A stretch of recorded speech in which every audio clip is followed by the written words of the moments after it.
Just solid. Solid. Just solid. Yes. That's all you got going for you right now. Solid. You got That's your all snacks. You're okay. Yeah, I got my Rice Krispie treat. You got your Rice Krispie Yes. treat. Well, let's dive right into it. We didn't have a show last week because I had an exam on Wednesday. Sorry, Kevin. I thought it was the Red Sox, but I remember they didn't play that. Yeah, night, so. no, it was an exam, and then Wednesday night we would not have had the show. Yes, that is true. I went Uh, on my show. Good for you. Yeah, so I appreciate the congratulatory text that you sent me. It was well received. and I just have I picked on my show, Kevin at 7, that the Red Sox would win that night. I Well- predicted that they would win that night. And you picked correctly. I did. Boy, I mean, we usually start with football, but we may as well just wrap up baseball. Let's while wrap we're up on it. baseball Yeah. really quick. So John, what you feeling right now? Your beloved Red Sox. Let me just say this. Yes, there were tears. Tears of happiness. Because we literally went from worst to first. Literally went perfect from worst definition to first. of worst to first. I think all Red Sox fans were a little bit scared that we were gonna go back into what we were. In 2011, we had the collapse, losing 18 of our last 24 games. Last year, or the year before this year was just could be considered the biggest regular season collapse ever. yeah, it was just awful. And then Bobby Valentine was just terrible. And this year, John Farrell, if he doesn't win AL Manager of the Year now, the only other possibility I think is Terry Francona of Cleveland. That's who. I mean, if you were really talking about it, I think that Farrell should get it, but that's who I think may be a little hitch in the road. But I think it's Farrell's to lose. I think to it's be Farrell's honest, to yeah. lose, especially with winning the World Series. Well, they do the voting before Yeah, before the playoffs start. Actually, that's a. but I think now if he wins, it's just highlighted more. It was a great playoffs, crazy games. The ALCS, Poppy's home run game 2, Viva with the policeman was just great.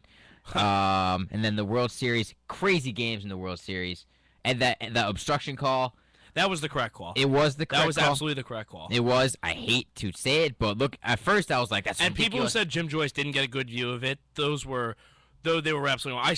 When you saw the whole replay in fast, Jim Joyce got a very clear view of it. It was and let's all sorry to cut you off. Jim Joyce is one of the best umpires in baseball. Oh yes, except He- for blowing that perfect hitter. But he said right away, I made the wrong call, Yeah. and he felt horrible. He owned about up to it. He owned up to it. He unlike most, he got it. He didn't get it. Let his ego get in the way. He owned up to it big time, and he felt terrible about it. He did feel terrible about it. But it was the right call. And then the next day, Coach Uehara wins the World Series on a pickoff. Wins the World Series game on a pickoff with Carlos Beltran at the plate. And Colton Wong can fly too. Yeah. So that was good that they kept Yeah. picking him off. Trying to pick him So off. great World Series, great way to end it. I cried. I don't remember celebrating just because I was so happy. I just remember running down my dorm room hallway, giving high fives to everyone, and hugging a fellow Red Sox fan. That was in my room watching the ninth inning with me. Mets 2014. Man, not without Harvey. Good point. Mets 2015. Good point. Mets 2015. I don't know.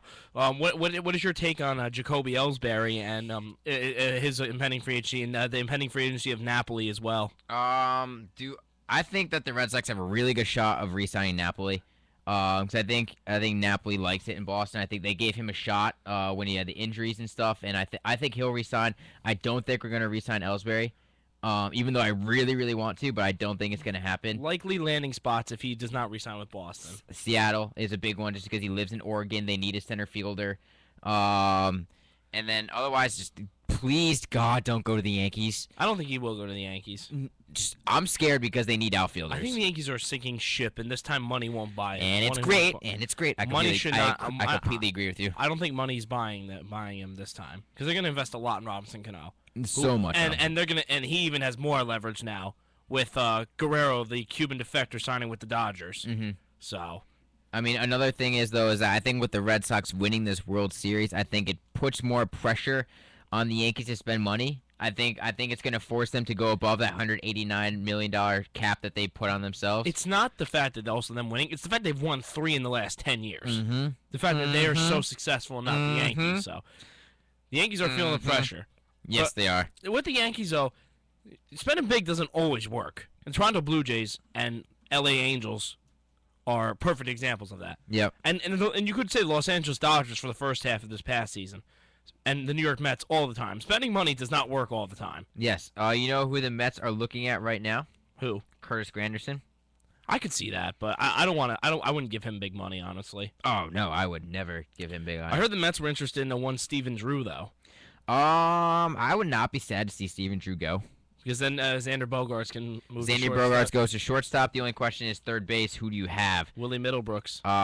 Listen, Middlebrooks. Hey, you once traded Euclid because Middlebrooks was the future. No, I know, but Euclid, Middlebrooks scared me this year with his slump, and he had his moments. He came back after being brought down to the minor leagues. He came back up. He had a hot start, but in the playoffs, I don't know if he pissed Farrell off or something, but he did not see any playing time after the division round. Kevin Euclid is always a possibility. There's no way the Red Sox can re-sign Kevin Euclid. Why? Because he signed with the Yankees? No, and he's not that. He's just not good anymore. He's not, and he's hurt a lot. So, I mean that's why, in my opinion. But I mean, you gotta look at. I think the Yankees. Let's talk about the Yankees right now because they are in a really really tough spot.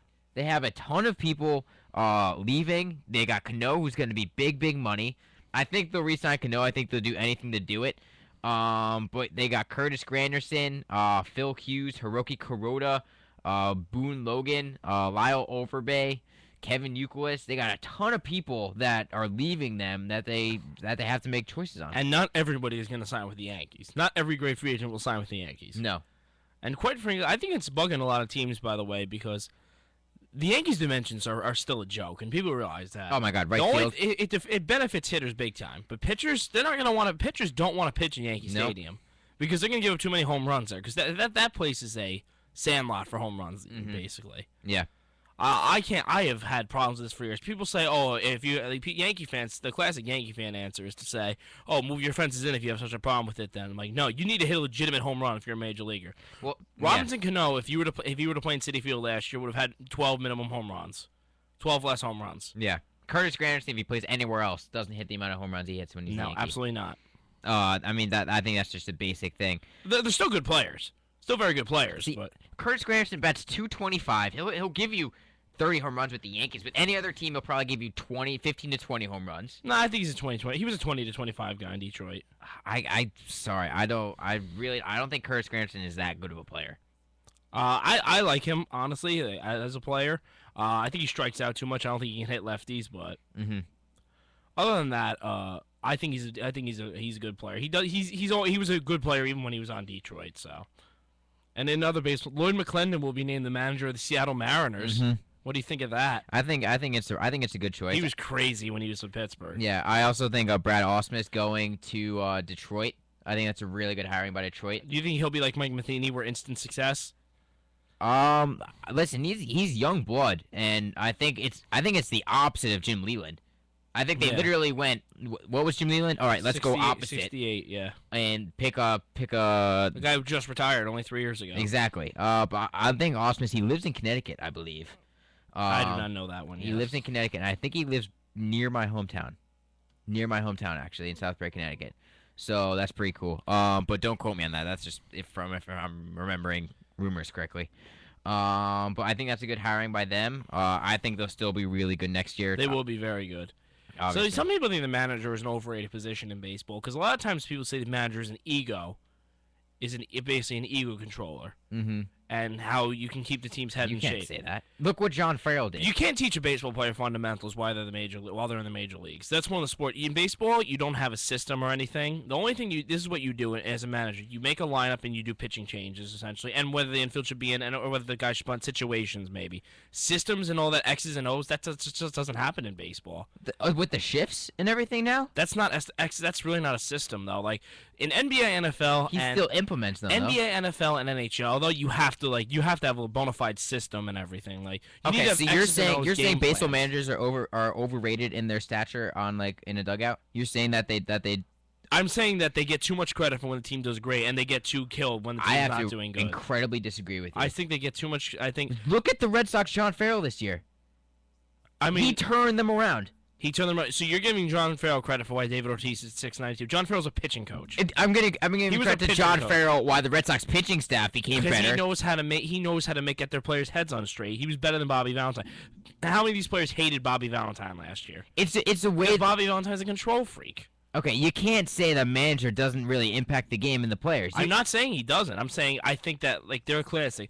They get too much credit when the team does do great, but they get too killed when the team doesn't do good. See, personally, I think the Red Sox just stunk last year, and that's why was Bobby Valentine a good manager? Absolutely not. But he wasn't the reason why Kevin Youkilis stunk up the joint last year. I have to disagree with you. I think Kevin Youkilis even on the Yankees this year wasn't a good player. he cost the Yankees $12 million. That's beautiful. It's beautiful. Million. That's a beautiful thing. Million. No, of course they're big, but you see, like when LaRusse retires, St. Louis is picking up right where they leave off with Mike Matheny. That's because their organization is fantastic.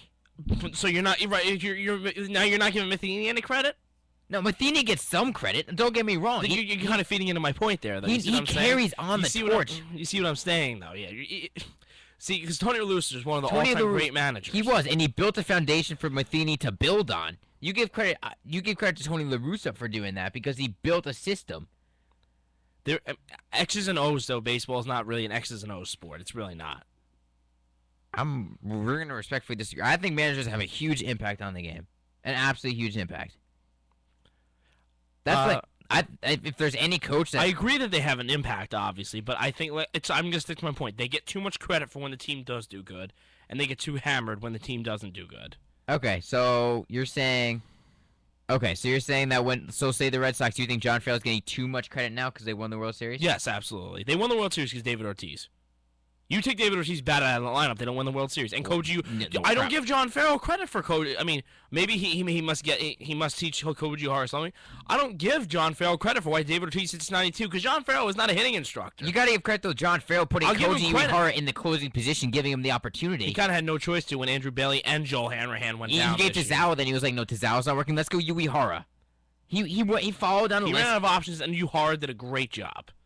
You have to give him credit for finding Uehara. I am giving him credit for absolutely why they won the World Series. You give him credit, but I think that also that what I'm saying is John Farrell does not teach Napoli to hit home runs over the Green Monsters.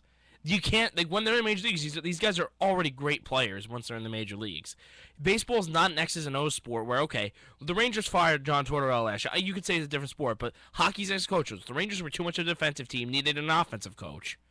That's and then they hired one now. And there's also X's in baseball. You see pitching matchups. You see pitching matchups. The averages against sabermetrics, stuff like that. It's now more of an X's and O's sport than ever before because of sabermetrics and all the stats out there. Now they have to study every single game, study who goes in the lineup. Then why was Mike Napoli not in the lineup? Why wouldn't you have found a way for Mike Napoli to be in the lineup then in games 3, 4, and 5? Because David Ortiz is batting 700. That's why. Napoli in the outfield.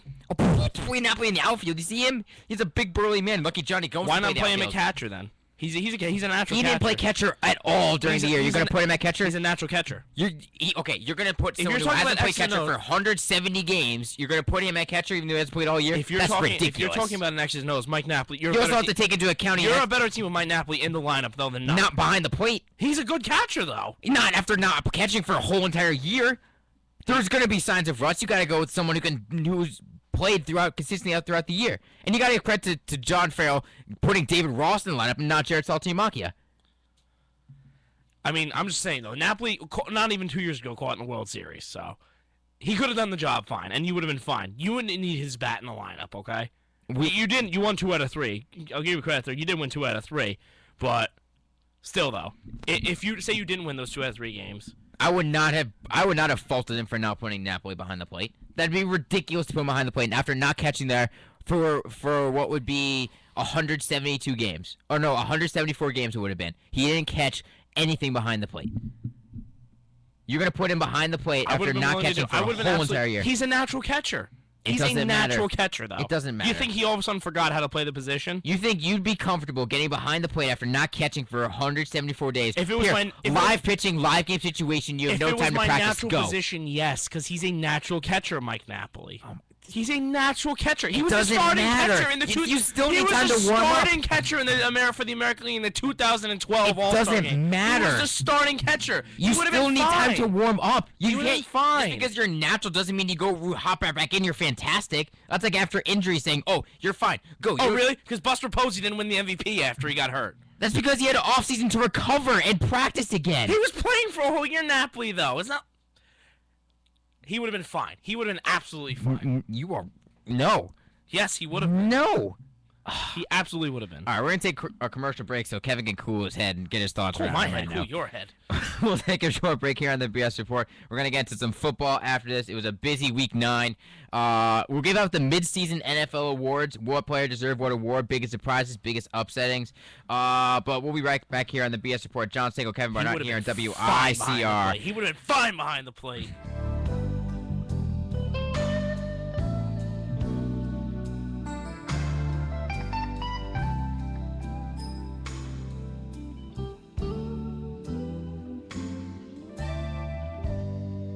It's time.